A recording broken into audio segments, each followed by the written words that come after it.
जिंदा बच्चियों को दफनाया है। एक एक कब्र में कई कई बच्चियां दफन है मेरी बहनों, कई कई बच्चियां दफन है। अपने हाथों से ये लोग गड्ढा खोदते थे और अपनी बच्ची जिंदा बच्चियों को इस गड्ढे के ऊपर डाल देते। लेकिन जब रसूल कायनात की तशरीफ आवरी हुई इस अरब में, तो इस अरब के उजड़े हुए अरब में बहार आ गई। फिर अदावत की जगह मोहब्बत ने ले ली। मेरे मुस्तफ़ा करीम ने फरमाया कि जिसको तुम जहमत समझते हो, ये अरब का मामला था। अगर किसी औरत का तलाक हो जाता था या कोई औरत अगर बेवा हो जाती थी, औरतों के साथ इनका बहुत ज़्यादा जुल्म होता। अल्लाह अकबर।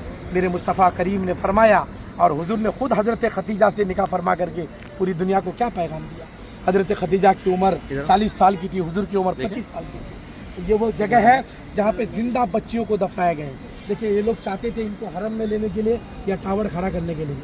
अभी चंद साल कबल काम भी इन लोग ने शुरू किए थे, लेकिन बताते जब भी काम शुरू करते हैं रोने की आवाज़ आती है, अच्छा, चीखने की आवाज़ आती है, खून के फव्वारे जारी होते हैं। यानी क़यामत तक ये दर्स इबरत है कि देखो कितना बड़ा जालिम था वो अबू जहल। लेकिन जब रसूल कायनात तशरीफ लेकर के आए इस अरब की सरजमीन पर, मेरे आका ने फरमाया अगर किसी की 3 बेटी है और उन्होंने तीनों बेटी को पढ़ाया लिखाया तो उस पर मेरी शफात वाजिब है, मैं उसे जन्नत में साथ लेकर के जाऊंगा। किसी साहबी ने कहा या रसूल अल्लाह, अगर किसी की 2 बेटी है तो हुजूर फरमाते हैं उसके लिए भी यही हो। फिर साहबी ने कहा अगर किसी की 1 बेटी है तो कहा उसके लिए भी यही हो। अल्लाह अकबर। आप सोचे ज़रा, इतना बड़ा जुल्म है। जब बच्चियों को दहिया कल्बी का वाक़या है ना, अल्लाह अकबर, कितनों बच्चियों को उन्होंने दफनाया था। अपनी बच्ची को जब कब्र वो खोद रहा था ना, तो उसकी बच्ची अपने बाबा की पेशानी को पूछ रही थी, कपड़े से पूछ रही थी, बोले बाबा क्या कर रहे हैं। अब बताए जब लेकिन बेटी को जब उस पर डाला तो बेटी चीख करके कहने लगते बाबा क्यों ऐसा कर रहे हैं मेरे साथ, अब क्यों ऐसा मेरे साथ कर रहे हैं। इतना बड़ा जुल्म था। तो ये क़यामत तक एक दर से इबरत है कि देखो ये अरब की सरजमीन पर आज जो लोग कहते हैं कि इस्लाम आतंकवादी का मज़हब है, हमारा मज़हब आतंकवादी का नहीं है। हमारा मज़हब तो अमन का मज़हब है। आतंकवादी तो अबू जहल ने फैलाया था, आतंकवादी तो अबू लहब ने फैलाया था, आतंकवादी तो यजीद ने फैलाया था।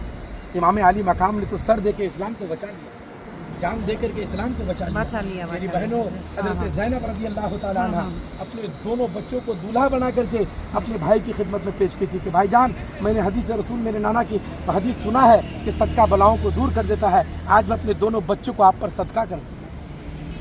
इस्लाम जो पहुँचा है मेरी बहनों ऐसे नहीं पहुँचा है, बड़ी खिदमात है। औरतों ने भी कुर्बानियाँ पेश की है, मर्दों ने भी कुर्बानियाँ पेश की है, तब जाकर के इस्लाम हम तक पहुँचा है।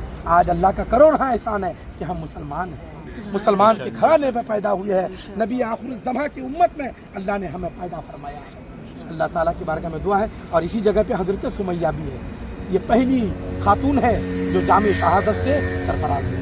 चलिए ज़्यादा देर रुकेंगे तो वक्त पुलिस आ जाएगी। चलिए आगे बढ़ते हैं, अभी आपको हरम के अंदर लेकर के चलते हैं। हाँ चलो, वहाँ ज़्यादा थके तो नहीं है ना, चलिए आगे चलिए।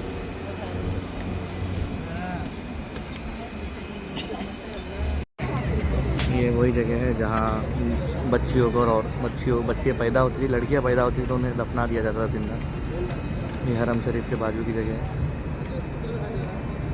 यहाँ आज भी अगर कुछ भी काम होता है तो रोने की आवाज़ आती है, खून के फव्वारे होते हैं, इसलिए यहाँ कुछ भी काम नहीं होता है।